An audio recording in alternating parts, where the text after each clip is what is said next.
All right, so cell phones are everywhere now. I mean, we use them while we're doing the news even. Sometimes, though, there are some questions about where those cell phones should be. As teens and young adults also get their first phones, really important to make sure they know when those phones are appropriate to use. So joining me now, we have an etiquette teacher, Debbie Shor, who says this issue is especially close to her heart. And there's a reason for that, and it deals with your own children. It does.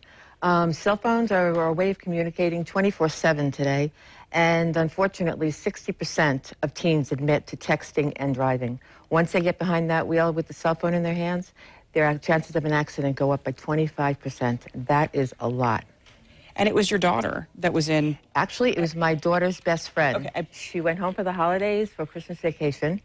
And, yep. It's hard to even look at. I said, please call me when the plane lands. And she landed at Kennedy Airport. I got the phone call. I've landed safely. The next morning, I get a text from her. And it said, I have just been in a terrible automobile accident. I'm in the hospital. I have a concussion. I'm okay. And that car was flipped.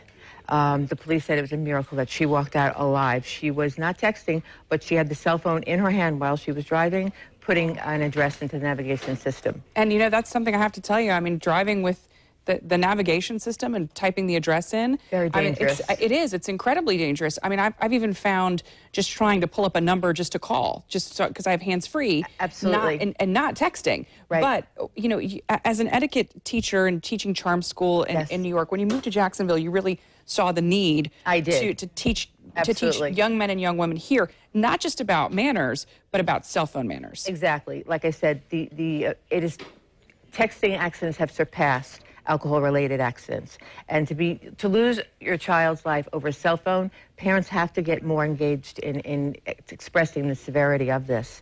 And I always tell my students, if you're going to get in that car, keep a baggie in the trunk.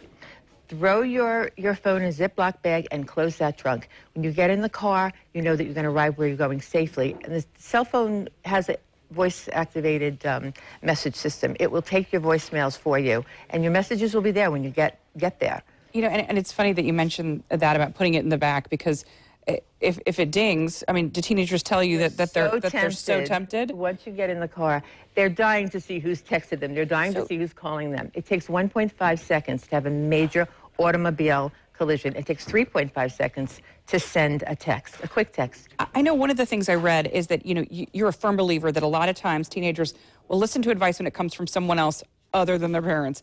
Exactly. I might have subscribed to that when I was a teenager. Right. But do you find that they're listening to you about this? Well, that's it. When parents speak to children, they don't listen like when they listen to somebody else. We've had billboard advertisements. We've had all sorts of commercials out there. They're not getting it because cell phone death rates are going up with teens in America, and it's becoming a real epidemic. Yeah, are you having a good success rate, though? I mean, do you feel like you're really getting through to them? I do. I hope I am. Anyway, I try every day. We talk about cell phone etiquette, but my biggest thing is cell phone safety. Yes. Because to lose a life over a cell phone, it's like we are becoming slaves to our cell phones. And I tell the kids, oh, I know, cell phones are not meant to replace human beings. I know, it's so true. And, there's a lot of other tips that Debbie has about when and where you can use your cell phone and when you should absolutely turn it off. We have a link where you can get in touch with her for etiquette lessons and find out more about this on our website. Just head to the morning show page of news4jax.com.